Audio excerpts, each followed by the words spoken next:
Right now, you may be looking at me. You're like, Cornea, you're dressed in all white. What's going on? Not because I have died. Today, I have died. Why? Because I have a cough and the back of my ears hurt and I have a disease, but I don't know what it is. And it's so unfair and I don't like it. And you're like, yeah, okay, whatever, I don't care. I don't care about your life, Cornea. When is the video gonna start? I don't care about you. You can be dead for all I care. Just keep making the videos. That's what we're paying you for. Actually, this video is not monetized because it has copyrighted music. On the other hand, you may be like, I hope you feel better, but why are you saying this? And I'm just telling you, I'm upset. Yeah, this doesn't have anything to do with what I'm actually going to talk about.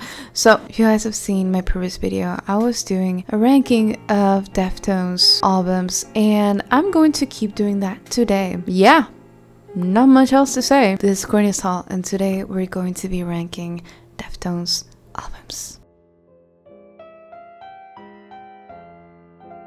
So today we're going to be covering the last 4 albums of Deftones: Diamond Eyes, Koi No Yokan, Gore, and Ohms. So first of all, I'm gonna talk a bit about the story of Diamond Eyes. As we said in the previous video, there was this whole mess with Saturday Night Wrist. Like, they took 2 whole years to finish that record. They kind of wanted to make a quick follow-up album after that. They started doing this record called Eros, which they actually finished. Only one problem arose, and it's that Chi Cheng, their bassist, got into a really ugly car crash, which left him in the hospital for a long time. And of course, like, the band was really shaken. They were like, what happened? What's going on, you know? They felt like their album Eros was not representing of them as artists anymore, and they wanted for him to wake up before they released it. So they started to make this other album instead, which is the one we can listen to now, Diamond Eyes. Amidst all the negativity that arose with their friend being hospitalized, they could take something positive out of all that pain, and they made an album that, comparing it to Saturday Night Wrist, it's way less dark. It still has that Deftones energy that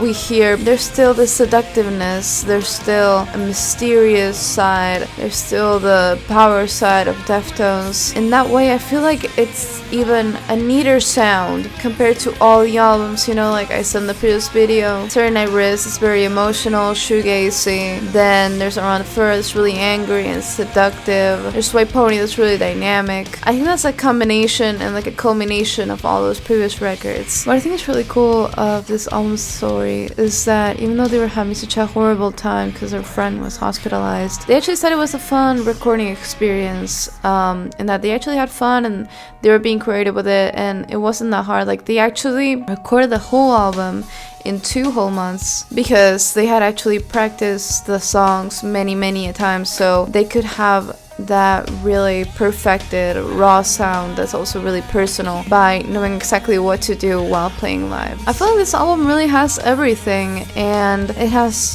dynamics. There's some really angry songs, there's some really shoegazy songs, like there's Command Control, while there's also Safe in the same album, you know? I think that's really nice. I feel like what I can really feel from this album is that they were having fun. I think that in Saturday Night Wrist, they were having a horrible time. They got really dark songs out of that, and I completely understand that. I love that album. It's my favorite Deftones album. I do think that here they could take it in a more positive way. In a way, it's a more positive and productive take on pain and all they went through. I really like this album. I think that as a ranking, I would rank it, I feel like I would rank it an A, just because it has a lot of songs that I really like. One thing is that there's some that I don't really listen to. I don't dislike them, they just don't call my attention. But I think that the songs that I like from this album, I really like, and I have listened over and over again, so I owe a lot to this album. So it's going to stay in the A. By the way, I'm going to be streaming soon on my Patreon, where I also upload pictures, we chat, and I post videos of me post and pre-recording, as well as sneak peeks and other fun stuff. I'm going to be singing and talking to you guys, so if you want to join, I'd love to have you, just for the price of a coffee. Give me caffeine, save a life. As darkness comes, darkness goes, because the dark era of Deftones had ended. ended when they started making Koi No Yokan. They were already starting to have fun again, and they had gone through the darkest phases of their lives in Saturday Night Wrist. So they said that they actually had a lot of fun making Koi No Yokan. The ideas just came flooding in. When they finished Diamond Eyes, they were still hungry for more. They wanted to do more. They spent a year and a half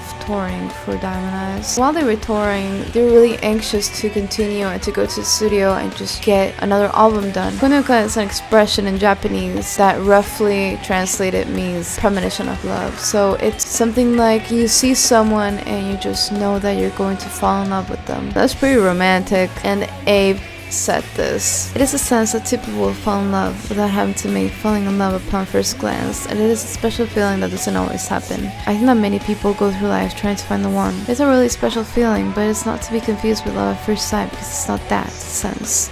There's a bit more to it. Everyone is looking for that love. Maybe not everyone, but most everyone is looking for something special in life. For those that can find it, it's a great thing. He also talked about how, as a band, they were being more productive in terms of like their time schedules and stuff. Back in the day, they used to just come into the studio at 8 or 9 a.m., then jam for a while, and then stay up until 3 a.m. playing. It was not very efficient. It was fun, but it was not very efficient. So here, what they were doing is they were setting up a better schedule for themselves and having like a start time and a stop time so they wouldn't go overboard and burn themselves out. I remember the first time I listened to this album, I was in high school and it was 3 a.m. on a weekday.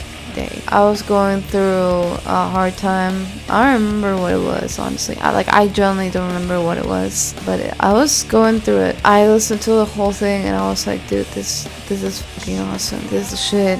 This is what life's about. Listening to it compared to other albums, it's crazy how their style just culminates and becomes something entirely different, but still being Deftones, you know? They always maintain their essence. I feel like the further you listen to their albums, you can realize their style evolving and still like merging and playing with its own threads.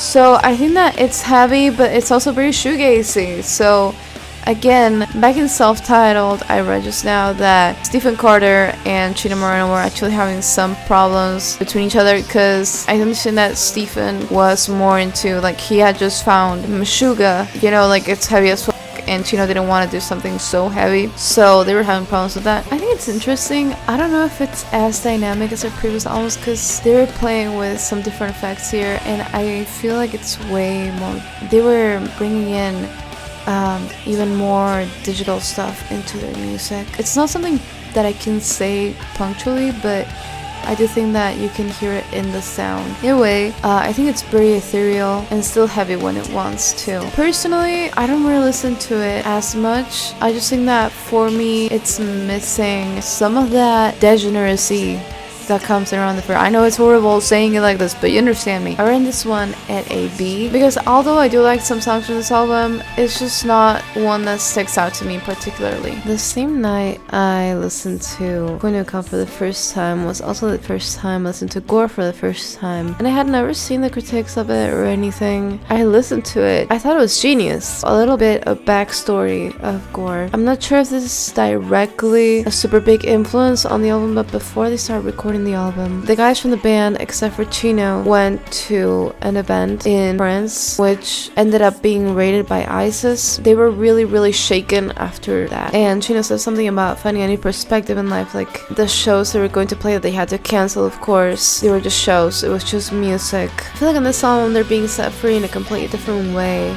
that we had seen before. I feel like this album is very all over the place. It's so like cohesive, but it's all over the place, and like it's just really attention calling to me. It's definitely something that you want to listen to when you're just completely like out of your mind, super all over the place and nervous and anxious. I feel like that's the energy that this album gives me. It's still very dynamic. I feel like they got really good at being dynamic. They became even more experimental with time, and this album is not very well critically acclaimed by people in general because it's kind of out there. I believe it's one of the most hated albums of Deftones, or like the least liked one, but I thought it was really good because like at the time I was listening to it, I was really anxious, I was really antsy, and sometimes I still do feel like that, and it really helps me get my emotions in check. in a way. So I'm gonna do something very controversial, and I'm gonna put Gore in my A ranking because I just really like it, and I have no other defense for that.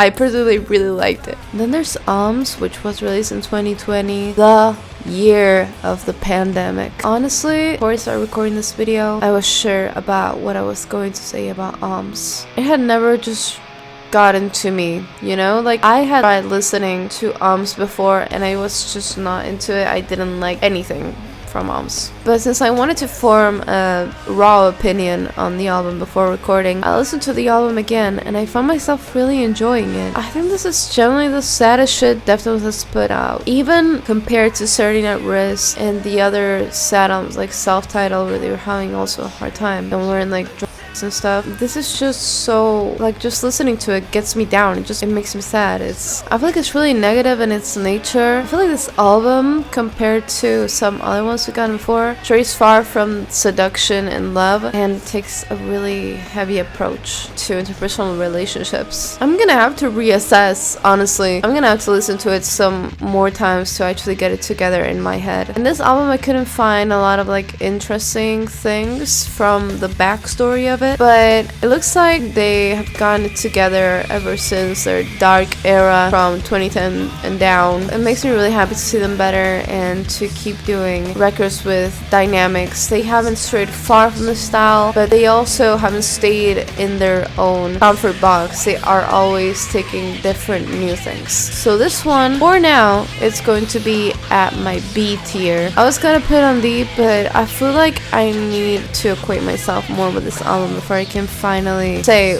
which category it actually fits in. So I hope you enjoyed this video. Feel free to fight me in the comments, tell me my opinion sucks. I completely appreciate that. I don't care. I'm sure I think your opinion sucks. If you want me to see me doing more rankings and that kind of stuff, recommend me some bands, tell me if you want to give me video suggestions or anything like that.